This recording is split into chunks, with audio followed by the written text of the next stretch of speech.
Oh, so, my friend. Please, sit down. You know, Ivan, it isn't right to forget one's neighbor. Hey, you must be thirsty. But tell me, why all this ceremony? Dressing clothes and all? I'm sure you're in a way to some engagement, my good fellow. No, I have no other engagement except with you, Stefan Stefanovich. Why in evening clothes, my good friend? This isn't New Year's. You see, it's simply this. I have come to trouble you with a request, that is. And it's not the first time I've had the honor of turning to you for assistance, that is. And you have always been, if I may add, I beg your pardon. I'm a bit nervous. I'll take a drink of water first. He has come to borrow money. I won't give him any. What is it then, dear Romo? Dear Stefan Deovich, dear Stefan Stefanovich, as you will be so good as to see, I'm very nervous. And I have come here to ask you for help. Don't beat about the bush, my good fellow. Tell me. Immediately, in a moment. I have come to ask for the hand of your daughter, Natalia Stefanovich. Angel! Ivan, listen. Say that once again. I didn't quite hear. I have the honor. My dear Ivan. I'm so happy. Everything is so everything. I always wanted this to happen, always. It has been my dearest wish. And you know, Ivan, I have always loved you like my own son. I shall pray to the gods to give all his blessings and grace to you. I have always wanted this to happen. But tell me, Ivan, why am I standing here like a block? I am completely dumbfounded with pleasure. Completely dumbfounded with pleasure. Wait here. I will call Natalia. Just Stefan, what do you think? May I hope for Natalia's acceptance today? Really? A fine boy like you. Look at yourself. Look! And you think she should accept it for a second? Lovesick as a cat and all that. I'm cold. My whole body is trembling as though I was about to go give my examination. But the chief thing is to settle matters. If a person meditates too much, talks too much, or hesitates too much, or waits for an ideal of a true love, he never gets it. It's cold. Natalia is an excellent housekeeper. Not at all bad looking. Well educated. What more could I possibly ask for? I'm so excited, my ears are roaring.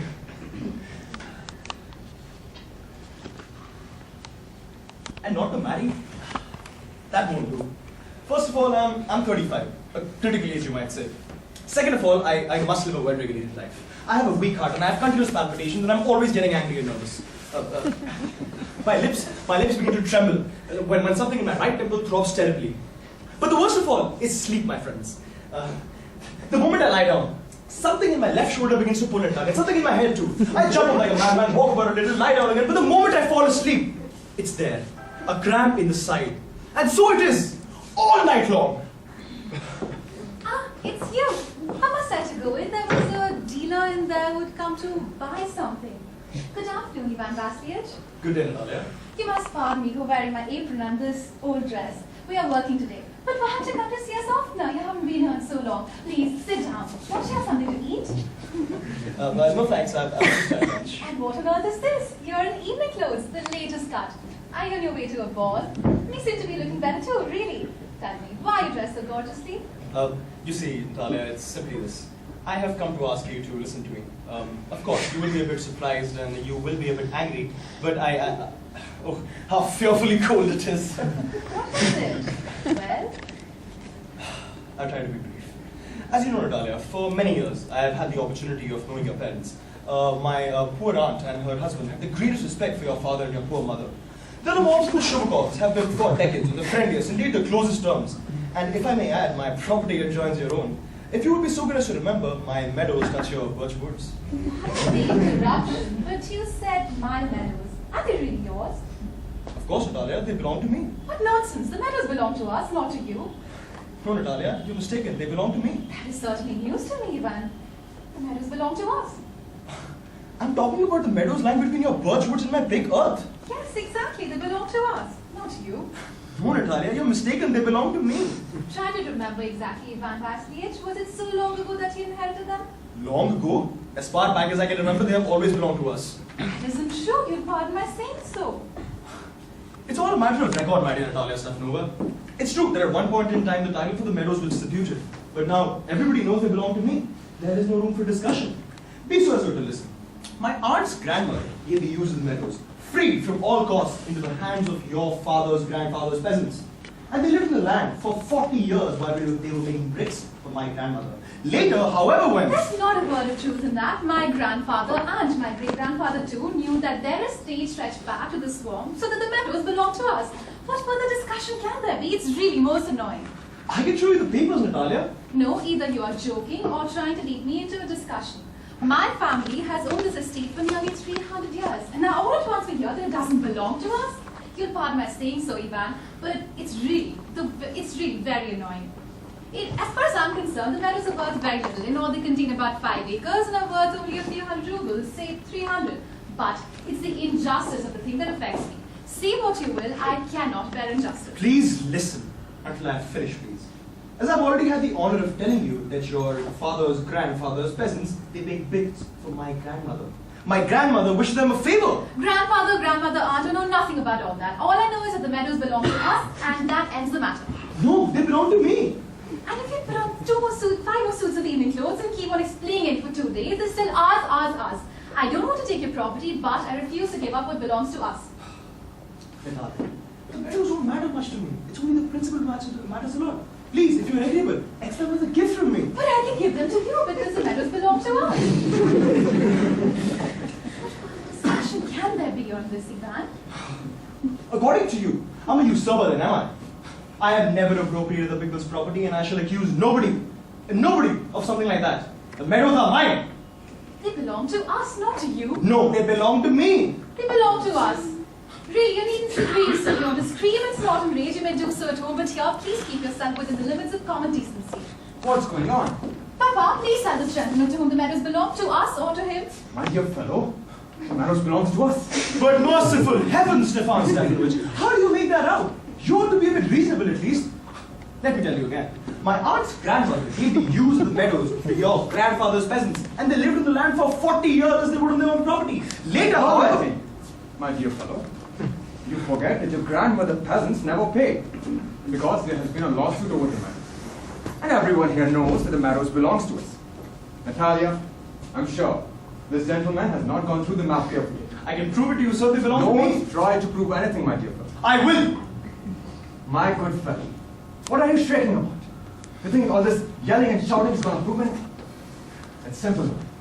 I won't ask anything that belongs to you. Nor do I intend to give up anything that I own. Why should I? If you have come this far that you intend to claim the meadows belongs to you, I will give them to the peasants, and I certainly shall. I can't believe this. By what right will you give me property that does not belong to you, sir? Really?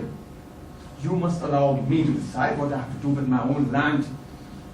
I, young man, am not accustomed to people addressing me in that tone. Young man, I'm twice your age, and I beg of you to address me respectfully. No, don't make fun of me. You think I'm a fool? First you got my property yours and then expect me to stand by quietly and treat you like a human being? Huh. That's not the way to behave with a good neighbor, Stefan Stefanovich. And you're no neighbor. You're no less than a land grabber. That's what you are. What did he say? Papa, send the reapers into the meadows this minute. What did you say, sir? The meadows belong to us, and I won't give them up, I won't give them up, I won't give them up. We'll prove in court that they belong to me. In court? Oh, you may sue me in court if you like. Oh, I know you. You're always looking out for an excuse to go to law.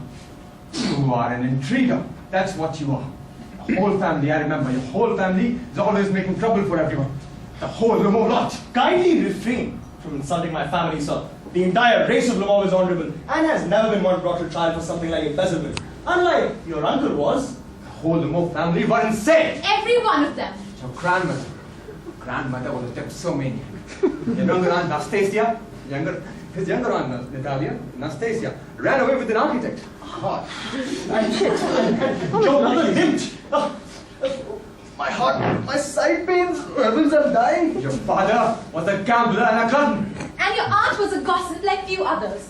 And you join in trigger. It's an open secret. Everybody knows you cheated the elections. Where is my hat? Oh, how low, liar, disgusting thing. Where is my hat? Oh God! It seems as though my legs won't hold me. My legs won't hold me. May you never darken my doors again, you! Bring your suit to court, we'll see. The devil! Such a good for nothing. And then he calls himself a good neighbor. Loafer! Scarecrow! Monster! A swindler like that takes over a piece of property that doesn't belong to him and then dares to argue about it. To think that this fool dares to make a proposal of marriage. What? A proposal of marriage? Why? Yes. He wants to make you a proposal of marriage. Why didn't you tell me that before? That's why he was wearing his evening clothes. Poor fool. Bring him back! Bring him back! Bring him back! Fast, I'm sinking! Bring him back! Bring him back! Bring him back! I'm going. Oh, what have they done to me? Oh, bring him back! Bring him back! Oh, what have they done to me? A proposal of marriage for me. I've been waiting for this since forever. He's coming. He's coming at once. The devil take him. Talk to him yourself, I Bring can't. him back! Bring him back! Oh, he's coming again. Why? What a terrible task it is to be the father of a grown-up daughter. Why? I will cut myself. I will shoot myself, yes. We have argued with the fellow, insulted him, and thrown him out of our own house. And you made me do this, you! No, you! You're brutal. You haven't any manners. If it weren't for you, he would have left. Oh, I am to blame. Remember, if I shoot or hang myself, you will be to blame. Oh, bring You him forced me back. into this, you. Oh, there he's coming. Talk to him yourself. Terrible palpitation. You must stand, nasty man, fast. Yes, we were angry. I remember now. The medals really do belong to you. My heart is bursting. Leave it all. You know, it's only the principle that matters a lot to me. The land doesn't matter much, but it's the principle, and that matters a great deal to me, you know, Natalia. Yes, exactly. The principle. Let us talk about something else now. You know, I have proofs that, from my aunt's grandmother. Your presents. How do I begin? Are you going hunting soon? Yes, heathcock shooting. I begin to start after the harvest. Oh, have you heard about my dog, Ugadi? He limps. Oh, what a shame. How did that happen? I don't know, maybe it's a dislocation or something, or he was bitten by some other dog. To say the least about such a wonderful dog. I paid Miron over 125 rubles for him. That is too much to pay, Van Vasilievich. In my opinion, it was quite cheap. Oh, wonderful dog. Well, Papa paid only 85 rubles for a Otkatai, and you know that Otkatai is a much better dog than a Ugadi. Really? Otkatai better than Ugadi? What an idea! Otkatai better than Ugadi! Well, it is true. It's true that Otkatai is still young, he isn't full grown yet, but in the park or on the leash with 2 or 3, there's no way. Natalia, you missed out on a very basic fact. Otkatai has a shorter lower jaw, and a dog with a shorter lower jaw can't snap. A shorter lower jaw? That's the first time I've ever heard such a thing. Yes, his lower jaw is shorter than the upper. Have you measured it? I have. He is good at running though. First of all, our Otkatai is a purebred, a full-blooded son of Sapragatus and Semeskis. As for your mongrel, nobody could ever figure out his pedigree. He's old and ugly and as skinny as an old hand. Old certainly, but I wouldn't take 5 if your Otkatai for him. Ugadi is a dog, and Otkatai is... It's laughable to argue about it. Dogs like an Otkatai can be found by dozens at any dog dealers, a whole poundful. You're very contrary today.